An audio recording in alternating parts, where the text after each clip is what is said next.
Welcome back to the Transforming Basketball podcast. Today, I am joined by Simon Bertram. Simon and I go back a few years. I did a trip to Bavaria in Germany where I did a project working with the local federation on using the CLA as a coaching framework and embedding it into the coach licenses, and had an awesome week with Simon and his colleague Razvan at the federation. Since then, Simon has shifted roles. He's now working for Bamberg, one of the leading clubs in Germany, renowned too for some of the work they've done in the youth space. And they've really shifted towards using a constraints-led approach. So this is going to be a really interesting discussion. Simon, great to have you on the show. Thanks for having me, Alex. I'm glad to be here. It's a big honor. Absolutely. So, I think you're one of many coaches in Germany who are going down this route. And I think Germany is probably one of the countries which I'm most excited about in terms of more coaches trying the CLA. I know there's a lot of coaches we still have to get on board at different levels of Germany. But, I look at guys like you, all the other German guests I've had on the show, especially like Felix Engel. Then you've got coaches like Florian. You got Stanley Ritt, and you've got all the guys at Elba. Yes. You've also got you got Elias, who's doing great work. He came to Borgomero with me for 2 weeks last summer. So it's really interesting. I think there's a vibrant community, a lot more coaches I haven't mentioned, and I'm sorry I've forgetting their names now, but it's exciting. There's something going on. Do you see that too in Germany? Yes, I do see it, but it's restricted to the professional level, I'd say. So once you go down into the more like non-professional clubs or leagues, it's getting harder and harder to get people dive into the CLA approach. So it's really interesting to see that all the professional youth coaches we have in our community, I hardly know anyone who's not doing the CLA anymore. But once you go down in the, let's say, lower leagues with Mhm. coaches doing it on a non-professional level, it's really hard to convince them of doing the CLA. So I can see it with our U10 coach, for example, with the coach of my son's team, and he's not following CLA, and it's hard to get him doing it. So it's yeah, Definitely. but Yeah. yeah, mostly yes. Okay, so it's exciting, and I think I was just having the conversation with Norbert Alba the other day, and he does amazing work in the Alba team, and I think it's always tough because I think a lot of the time I feel the same where as coaches sometimes inside our own country we're not as respected, and I've like hardly done anything in England. This is the first time I'm living here after 8 years, but we're always it's always abroad maybe that these ideas are picked up more, and I think it's interesting though, because at the same time, I think with the setup of German basketball and some of the resources available in the infrastructure, especially at like JBBL, under 16s, NBBL, under 19s, I think you can do a lot. What do you think is preventing these ideas becoming more widespread? Because let's be honest, there's still some very big academies and, Bundesliga teams who are definitely not using this approach in their Sure. academies. No, for sure not. I think it's one aspect is time, because I know a lot of people who claim not to have time to develop themselves and to start reading things, watching things, and who are also open enough to new ideas. And that's also a mentality thing. And I think it's also age related maybe, because most of the coaches I know are my age, so I'm 37, soon to be 38, and most of them are in my age range. So and the older people get, the more they are reluctant to learn or adapt new things. So that's I think the major thing. And if you go down on the lower levels, there they do all they everything they do is voluntary. So and they come to the gym twice a week or 3 times a week, and they do the stuff they've been doing for the last 20 years. So why should they change it? So Yeah. that's, I think, the most important thing when we talk about that.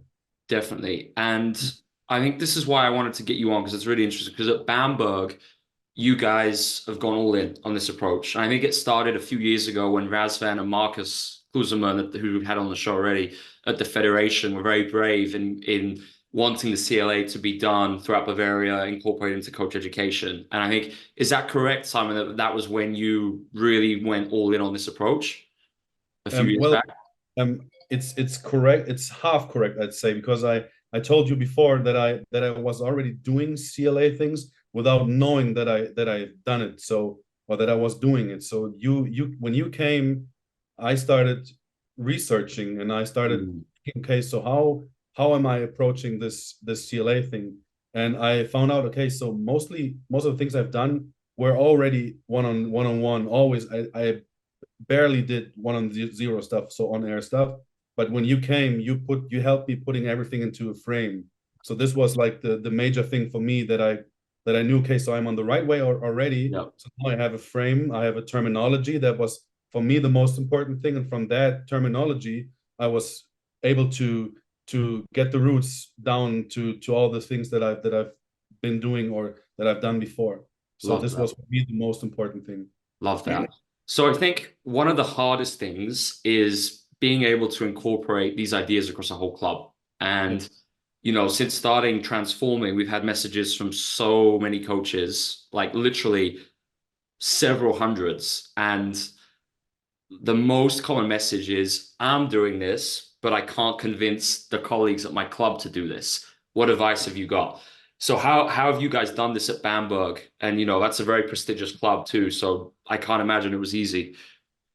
Well, yeah. So it's not the process of getting there is not finished yet. So, but also the majority of our coaches we have here, also the full-time coaches, or let's say half-time and full-time coaches, are also very young, and they see they. I mean, when I took over in Bamberg 1.5 years ago, the under 14 team, my assistant coach Niklas, he was also already kind of doing CLA without knowing it. So when I came, I introduced this to him, and he saw the progress that we made with the kids. It's not that you see the results like within 1 week or 2 weeks, but about the like over the time. He said like, listen, hey, it might take a little longer, but it gets deeper into the kids. So and it lasts there. So and that's what he said. So hey, listen, with you, I learned basketball completely new. So for me, it's like transformation that Niklas went through is something that also the other coaches now started following. So,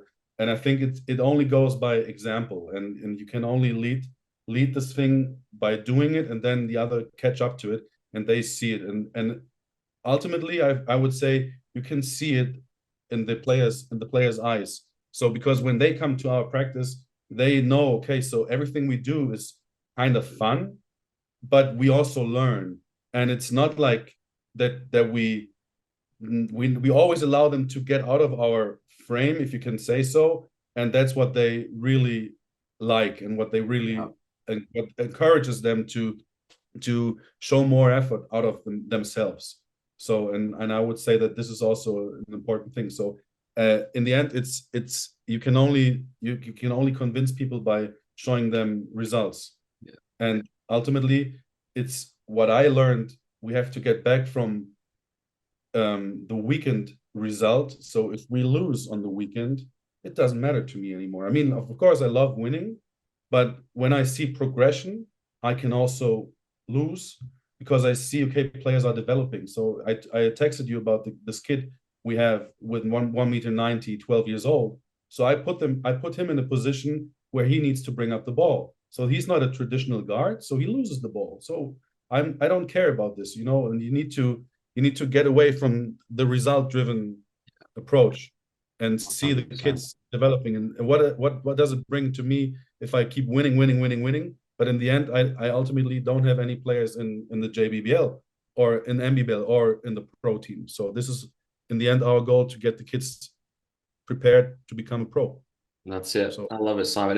It's tough because being back, working in the reality of youth basketball, because you know, when I was running the prep, it was a very high level team. But now seeing youth basketball again when I'm in London, it's amazing seeing the reality. I feel like I've been in the bubble the last 8 years, and a lot of other coaches like yourself and all the coaches who are on the transforming wave with me, we've made crazy progress. And I feel like since I've come back to the UK, it's going back in time because over 8 years, like I'm a completely different person and coach.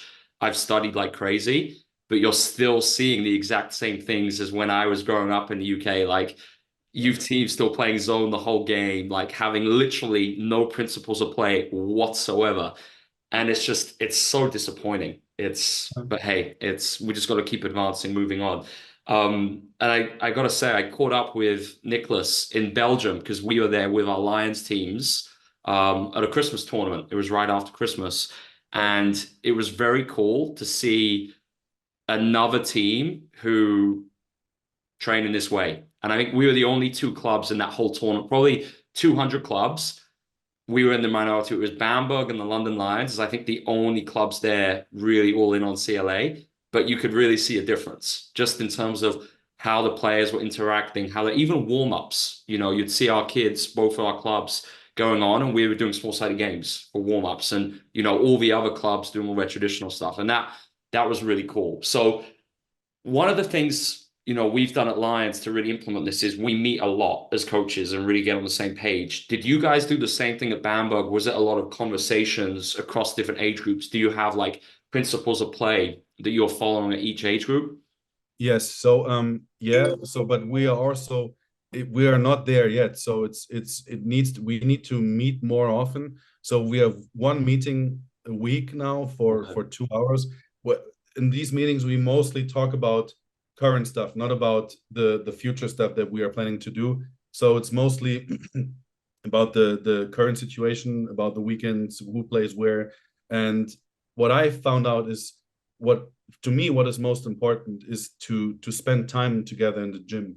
So I'm trying to be at the JBBL practice at least once a week to see my under 14 kids practicing there. So because we now did the switch that I started sending up some kids from my under 14 team, I pulled up kids from U12 now. So we are kind of doing a switch now where we put the better players or the stronger ones now in the next age group. And for me, like work shadowing other coaches and giving them feedback and talk about practices. So when I came to the JBBL practice, I talked to our head coach Jan and I said, like, listen, why did you do that? And why wouldn't you do this and this and that? And I also picked up stuff from his practice. So and I think this interchange or this exchange of thoughts needs to be more pushed.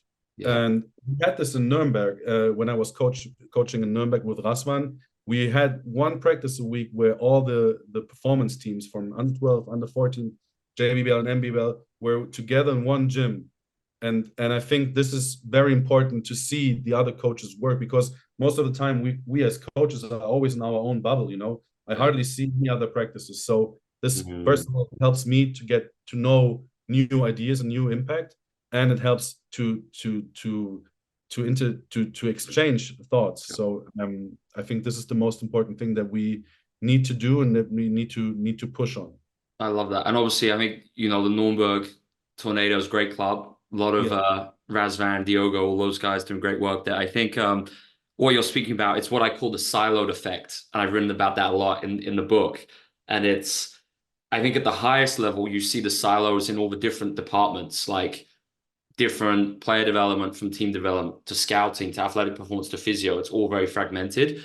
But at the youth level, you see the same silos in the age groups where you said each coach is in the bubble. And that's where just being able to meet, talk about things, that's the way you get out of these silos. And it's fun, Simon, because I could go to any Lions practice now and I see coaches using the same language, the same principles of play, players, having the same mannerisms, working hard, same intentions. And that's so satisfying seeing that versus having nothing.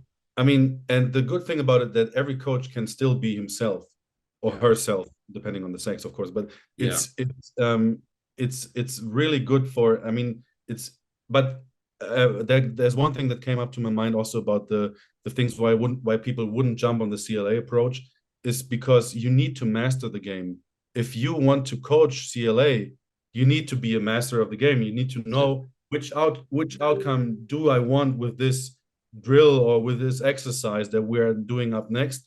and what comes after that. So you cannot just do random practices, so one-on-one and then go into 5-on-5 immediately, for example. Sometimes, of course, you can do it, but you need to have a plan, and that's maybe frightening for most of the coaches, because they find out, okay, I'm not as good as I thought I might be. That's So it. and for most of them, it's hard to acknowledge their mediocrity, maybe. So if it's hard to say, but maybe it's the right term, you know. It's a painful truth. It's the full truth, and Yeah. yeah, and What I hear what I hear a lot of, Simon, on this note, sorry to cut you off because it's just made me think about this, is what you would say to people who say that the CLA has been done for years, but it's merely being rebranded. It's like old wine being put in new bottles. yeah.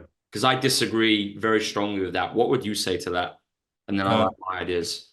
well, I'd also say, I mean, some people claim that CLA is nothing new, which might be true, but it always comes down to the combination of things. So CLA is not only the thing you do in practice, it's also how you do it, and also, as I said, like before, it's also combined with the terminology. So and if you do CLA, but you might not have a terminology that appears to that, it's appearing, is it no, it's that is connected with Yep, yep. your practice, then it can be very hard to do it properly.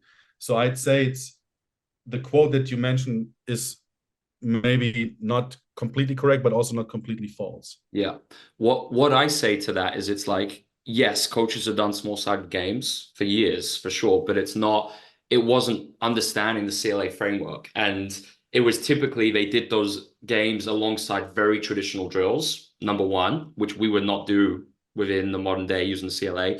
Also, there was no understanding of manipulating constraints. So what I think you saw is we've seen the same old school small-sided games being played over and over without coaches tweaking them and scaling the constraints. And that to me is the biggest difference, because that's when you understand the theory behind the CLA, it changes how you can actually shape the activities. And that's what it comes down to. Why I always say to coaches, learn the theory, because you will be a much better coach when you know the theory. Yes, it is. And regarding the things that you talked about, the tournament in Belgium, also the warm-up stuff, for example. Um, if when we warm up as a team, we practice. So we don't do anything different than that we don't do in practice. So we all the things that we do in warm-up are the things that we do in practice. So we start with one-on-one. We start like guided defense one-on-one. We play 2-on-2. We play 3-on-3. We play 4-on-3. We play 5-on-4. We play 5-on-5, and we don't do anything else. And then other coaches come to me, like they say, like, what are you guys doing? You playing already? I said, yeah. So what? Why not? So why shouldn't we? In the end, it's this is the essence of what we need to do, and we need to Absolutely. let the kids play. And you can tell like the kids are enjoying it, and they always, the other team from the other side, they do like line drills and they shoot from free spots on rebound, pass the ball to the next one, and we do jungle shooting, for example. And they look over to us, and our kids are laughing, but they are also very determined. Yeah. So and then they look at us and they say like, "Have you seen that?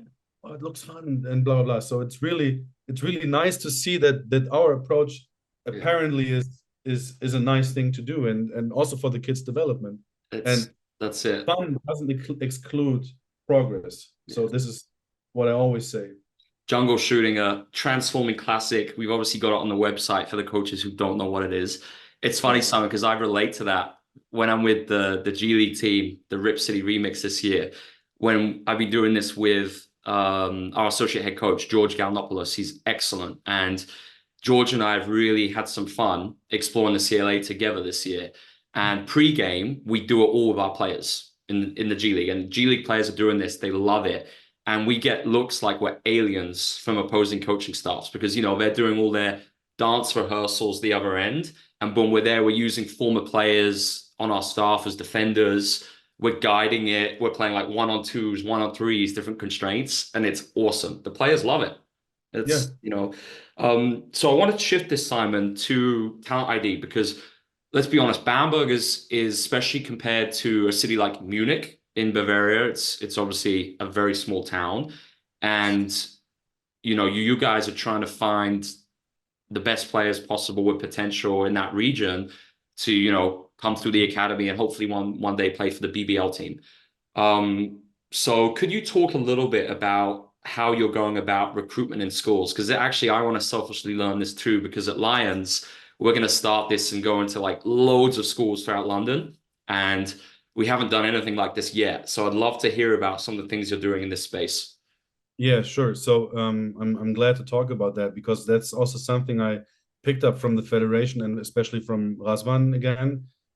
Everybody who doesn't know Razvan Munteanu should search his name. He'll be on a podcast soon, so don't Okay, worry. I just wanted to mention that because he's been a huge impact on my development as a coach. So you guys both have had a major impact on my work as a coach, and well, so we started using a company, or we started working with a company. It's called For Talents, and they developed a, I don't know how to call it, but an algorithm where you can measure certain things, and they put it together to one, let's say, outcome where you can see like how tall kids going to be, how fast they are in comparison to their age group kids and everything. So we started doing those measurements, and when I came to Bamberg, this was one of my big, let's say, goals to implement the same thing that we did for the federation for talent identification here in Bamberg too. So I'm glad to say that we can do it now, that we started already with our performance teams. And when we have school activities, most like the last 10 years, for the last 10 years, we haven't gotten out one kid from these school activities into our performance teams. And I asked myself, like, how can this be? We are moving about 20,000 kids a year in Bamberg and the surroundings. And for 20,000 our kids in your basketball programs. no. Well, they get in touch with our, I don't Wow. know how to say, but it's not the performance part, but the difference. Yeah, What's the like the participation or grassroots. yes. That's a huge So number. we do like school Wow. activities. We have like elementary school days where we go into one school and we do like stationary practices, so that one Yeah. class stays with me for 10 minutes, then the next station with the other coach, and we haven't gotten out one kid. So Wow. I started thinking, okay, we need to change this because we are a small town club, and our, let's say, we have around 160,000 kids in our driving distance, let's say 1 hour, 160,000 kids between 0 and 18 years. So that's not a high number. And we need to find the nuggets out of these small kids. And I started implementing a new approach that we built flyers with a QR code on it. And every time we go to school activities, we have coaches who are actually coaching, and we have one coach who's not coaching but only scouting. So he goes and says like, hey, this kid is interesting, what's his name? This kid is interesting, that's a sporty kid, he's fast, he might be tall. And we, after we are done, we hand out those flyers with a QR code, and when they scan it, they land on the landing page of For Talents, and then they start to register, because we have like a questionnaire with like, how long have you been doing sports, what kind of sports are you doing, have your parents done performance sports, what sport, how tall are they? And when they're done with the questionnaire, we get their registration, and then we invite them. So then it says like, you are now invited to the next talent day of Bamberg Baskets on the 21st of April. And then they hopefully all show up there, and that should be around 80 to 100 kids. And then we do the measurements with them. So we do like all kinds of anthropometric measurements, like wingspan, standing reach, size of their shoes, size of their feet, whatsoever you can imagine. Yeah. Then shuttle run. We do all kinds of tests with the opto jump. I don't know if you're familiar with that. Opto jump. There you can measure like the height of a jump, the air time, and everything. All these things get into a database, online database, and about 30 minutes later, you get like scores for every kid. So for speed or agility, for example, it's a 1 to 7 star score. One, of course, is not very good. 7 stars is outstanding. And so all the kids who have done now I'm getting into German English, is a testing. They get like compared in their age group with their peers, and then you can see, okay, this kid has been excellent in agility, but cognition wasn't that good. So for us, it's a huge tool to see, okay, how, first of all, how tall a kid gets, then in combination with his agility, coordinational, and cognitive test results, we kind of get a how do you say it, a player that is hollow, a hollow player. This, yeah, it's And interesting stuff. like, from the kids that we started recruiting with coach's eye, we get a more objectified outcome after the testing, and we can say, okay, from these 80 to 100 kids we had today, we might take 30 into our U12, U14, JBBL, whatsoever team, and we tried to add them. If they had played basketball before, perfect. If they hadn't, okay, so start learning it, because this kid might get 205 or maybe 198, but he's super fast. And the more often you do those measurements, the more valid the results become. So we started doing it with Federation and with the 2007 born kids, and they are getting very close to the height they got projected with. So it's a nice tool, and it helps a lot to objectify your coach's eye, because the coach's eye, as we know, is not always right. So yeah, it's interesting, Simon. There are some things, and this is why we have a relationship where I can say this. There are some things I like and some things I don't like with the test. And I think for me, I'm always careful. I think in basketball, we know that height matters. And I think doing some type of height test is good, right? For sure. Yes. The thing I always get worried about is these cognitive tests and these agility tests. And I've been very critical of things like the NBA Combine over the last year or two, and people in the NBA have asked me questions about it, and I share why, because it's not representative. Things like an agility test. With the cognitive test, I'm guessing, Simon, is it something like them reacting to a flashing object, or what is it they do? Oh, it's a number connecting test. So yeah, 30 seconds to get from 1 to 2 to 3 to 4, and so whatsoever. So honestly, and I'm happy if someone wants to challenge me on this, who's listening, great.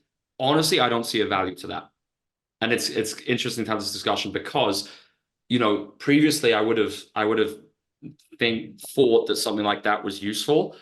But then I just think, like, when we compare that to the cognition required of playing basketball, I just think it's completely different, right? Mm-hmm. But I really like, for me, the things that stand out are the efficiency of your process to how you're actually going into these schools, number one, and doing that. And then getting those players and just inviting them to like a day where you have, the kids picked from all these schools. I think that's incredible. And then doing like the parent survey, the looking at height, some of those tests I think can be very useful. But I think my point would be, to summarize, I think looking more into the cognitive side of that, and if it's really of value. And I'm happy to be proven wrong. My gut feeling is it isn't. And my question would be, would you supplement that with CLA activities? Because that to me would be the true way to see how they're responding to things, like what their perceptual skills are like. I'm guessing you would, right? Yes. So it depends also on the gym we get, because we would like to do the combine, but also basketball related stuff. So because, as I said, like for me, cognition is nothing I really emphasize on. So for me, it's really speed and height. So got it. Yeah, and the main metrics. And cognition for me is just like a good thing to compare, because you see differences between, and it helps to support your opinion, because we have, for example, one player in our U14, he's learning very slow, like super slow. And his results in the cognition test were super bad. Okay. And then you have the kids who are actually fast learners, and it helped supporting our opinion. Sometimes we got with we had the different outcome than we expected, but it helps to get our coach's eye more into, so this is the database that we get. So, and sometimes it supports, sometimes it's against your coach's eye. But depending on the gym that we get, we do basketball with them too. So especially with the kids who are not in our performance program, because I would like to see them actually play basketball. It's Yeah, not sure. about testing. So let's do one-on-one from the free throw line with constraints. Let's see how the kids adapt to that. So it's really important to do that too. So, but I'm with Definitely. that the tests are not like, and for us, it's also not let's say a thing to get rid of kids. So because Yeah. we say dropouts in our program only happen if they want to get out Yeah, or after under 16, because that's after huge. under 16 you can really tell if someone is going into the pro direction or not. Agreed. And so for us, dropping out with the kids is after you're 16, Yeah, because we can tell, like if we have a 14-year-old who's biological 12, you cannot tell how good he will that's it. be. So I and love that's that. why we keep them as long as possible. I love that, Simon. Also That's what I help call them. as many as possible for as long as possible. And Yeah.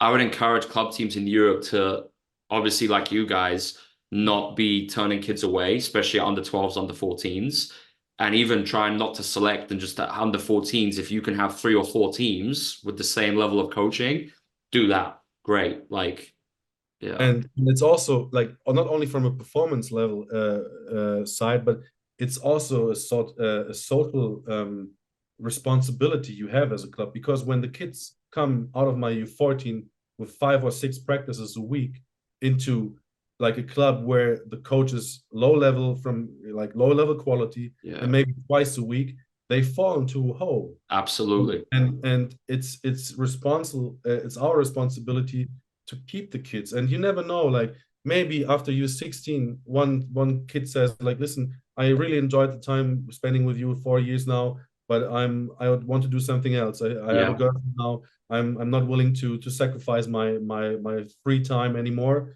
So this will solve itself, so most of the time. So yeah. and that's why we say, listen, you only get out of our program if you really want. Or It's you great. 60, we say, listen, we enjoyed the time, but now here's the end station for the final destination for you. But we would like to keep you as a referee or as a coach or Yeah, whatsoever. We will always show them alternative ways how to stay in touch with performance basketball, if not as a player. So yeah. Oh, so I it's think great. this is also a really important thing that we also see this side, not only the performance side. It links in from one of my favorite quotes from Marco Sullivan. He says, "Talent is the graveyard of evidence. No one sees the dead bodies," and that's That's it. true. Because very rarely the best players at U12s, U14s that all these coaches in Europe are selecting, very rarely they're the best prospects at U19 or pro.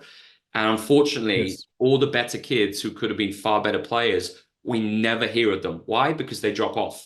And Yeah. like you said, if they're not selected for a U14 team, they go to like another worse club, they get worse coaching, less practices.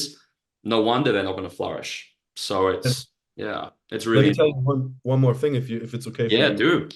From our testing, we had one player. He's born in 2010, and he's not, let's say, he's not a performance athlete yet.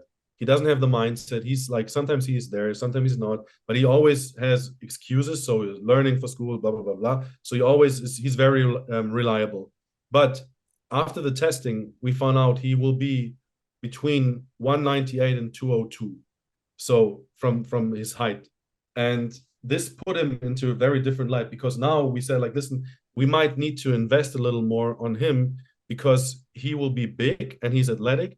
So we need to have patience with him. So that's another outcome Yeah, of these testings, that you definitely. learn how to approach players differently. Like, because sometimes they are not ready yet. I was a late bloomer too. I mean, I never did anything related to performance Sure. sports as a player. I was close, but never good enough. And but I always had the knowledge, so I knew how basketball worked, but I didn't have the physical abilities.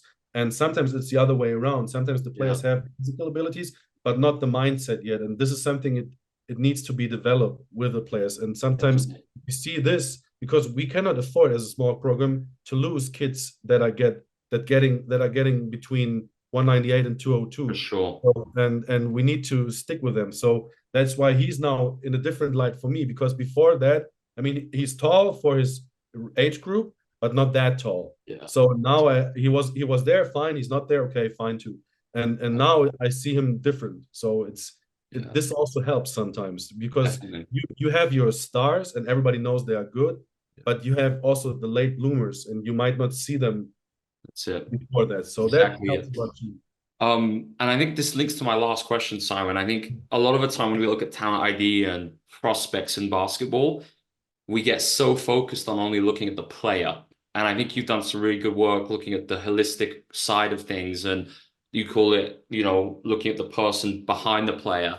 And I think that's really important because unfortunately, Simon, what I see in a lot of European clubs, especially the bigger academies like EuroLeague, ANGT type clubs, is they treat their players as commodities and they own them. It's actually very colonial, and that's Yeah, my controversial take. yeah, Um, I and agree it's on that. like we own the player, we do whatever we want. We're going to coach them aggressively. We're going to yell at them. We don't care about evidence-based ideas to really take care of their bodies and their holistic development. So how can we look at this at the other side and still develop players to a exceptional level while doing it in a transformational way? Oh, that's a big question. It's a very good question. I don't know if I'm able to answer that properly, but I'd say so. I might start differently. I don't know if people know, but I was a Freaks Freak head coach for the Bavarian Basketball Federation, and on this end of our profession, it's always hard to get players buy into 3x3.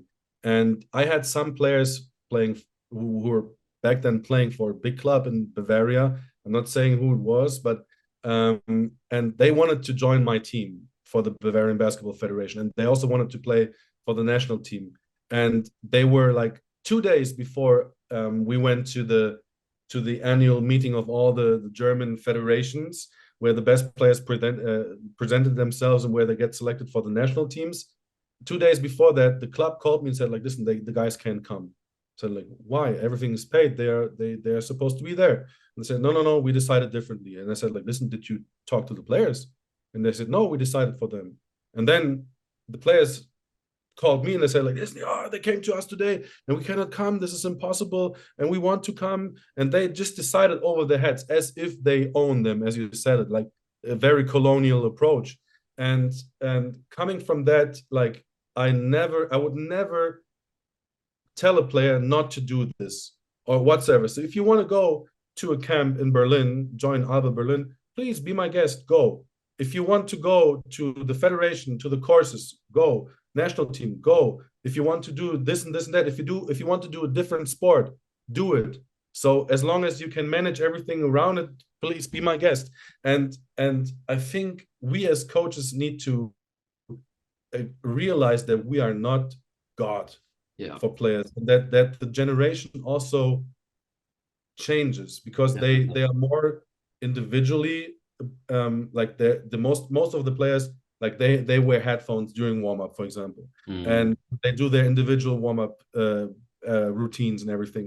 I would never tell a player to change his routine, but take the earplugs out, of course. That's one, or the earphones out, because this is for me not like, this is not a team player. But to get back to your question, the holistic thing is, as I said before, you need to see the player as a whole person, and you need to ask yourself, how do I want to get treated as a player? I mean, that's always what I ask myself. I never had good coaches who really paid attention to what I wanted as a player. It was always, so this is the way I want it, so please do it.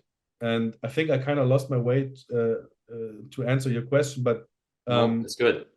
it's for me, or for us as a club, the player is the most important. Not the player is the most important thing, but the person. So how do I answer your question now? I forgot it. You answered it, Simon. That's it. That's it. It's for me, it's that attitude where you're putting the players first. And that unfortunately is what most clubs are not doing, because it's the coaches who are first and their egos. And I think And that's why when I created Transforming Basketball, that's why the name, I wanted it to reflect the transformational side, because everyone looks at us for CLA, great. yeah. But for me, it's actually the transformational side of how we coach, how I interact with the players. I think a lot of coaches don't see that. They just see the activities and they're missing the most important piece, which is this. It is, but you know, like I told you before we started the podcast about the book I'm currently reading that is about an amateur football club here in Germany, and the book is called Gentle Toughness. And I think this is what we need to be as coaches. Sometimes we also need to be tough, Yeah. and we need to be strict when it comes to certain habits that players Yeah, need to for develop sure. to become performance sportlers. So sport guys, because in the end, ultimately, I mean, if you look at the top level teams now in EuroLeague, tell me one coach who's not a yeller out of your right now, gun to your head, who's not a yeller in EuroLeague? I couldn't So tell. Yeah. and we need to change. First of all, we need to change this. So we as coaches need to get to that level to Yes. show that that you can also do it differently. Yeah. And but for as long as these kind of coaches are the thing that clubs are looking for, we need to prepare the kids for this. That's And tough. sometimes I need to be somebody else because I would like to get everybody like feel okay around me, but sometimes I need to also show kids, hey, listen, this is how performance sports looks like. So if you want to get down this road, you need to be prepared to be mentally abused. It's a hard word, but you need to be mental tough. You need to be mentally prepared to face pressure. And sometimes coaches put pressure on you. So and that's why I think this gentle toughness is a good term for us as coaches that we do have to be tough out of the love for that we have for our players. And I And think just to confirm my stance on this side, I think you can be tough without being transactional.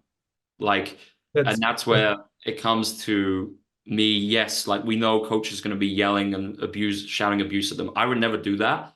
I yeah, could raise my voice, but I wouldn't be swearing. I'd be saying things like, guys, this isn't acceptable right now. This exactly. isn't the way we practice. This isn't the level we practice. And it's, for me, transformational coaching, it's not about holding their hand. It's about holding them accountable to reaching high standards. And that's where I find ways to add pressure without doing it through transactional coaching, punishments, yelling. It could be things like playing stressful music, creating a time and score situation where the best players start -6 down in any small-sided game, or just simply feedback, saying to them, guys, this is not good enough. I'm not happy with how you're practicing. And sure enough, I think you find that when you push the players, when you demand excellence out of them in a transformational way, it's perfectly possible. And maybe let me get back to that one more time. What I do, I'm also not yelling, but sometimes I raise my voice and Yes. I ask them, listen, what was our plan? So because before Yeah. the game, I let them choose two goals and I give them one. So for example, if we have like we've practiced kill cuts now, but I want them to do that not like automatically like robots, but they Yeah. need to recognize, hey, there's a kill Conceptually, cut. yeah. I can kill the rotation with that. So we had last time we had the goal. So I said like my goal is 5 kill cuts scores for the whole game, and they were allowed to set 2 goals. At halftime, we were halfway there. So I said like this, and so we're good. You've done a good job. And after the game, we never do after game talks. So I let them Sure. the locker room and let them do. And we talked about next practice about that. And I said like, listen, what did you guys want to do? Because they said we want to have five gap steals. So we didn't achieve it. And I said like, so what does it mean to you? And I always ask them questions to also make them feel uh, part of this process because it's not my plan, it Yeah. needs to be their plan and they need to buy into that plan, and you can achieve that by asking them a lot. So I never tell them you need to do this and this and this and this and that. I ask them like, how do we want to do this? Were you in the lava, or have you been Yeah. in the within the 3 point line, or were you outside or whatsoever? So and did you bolt down the outside lanes and whatsoever? So and these are all the questions we ask them, and we try to make them accountable, as you said, but not by yelling, but putting pressure on them by asking them uncomfortable questions. That's it, Simon. I love it. I love the specificity of that, actually setting KPIs in the game. I think all coaches at any level could do that. And I love the floor is lava reference. And I actually think it's a nice way to end because I believe it was my trip with you 3.5 years ago where I came up with it for the first time and I tried it out. So it's Yes. great. I know coaches all over are really, for me, floor is lava is like it's an offense in its entirety for under 12s and under 14s. Right. So Simon, big thanks for joining the Transforming Thank podcast. you. Wishing you all the best, and thanks again. Thank you so much. I hope that everybody could follow my ideas at least. So For sure.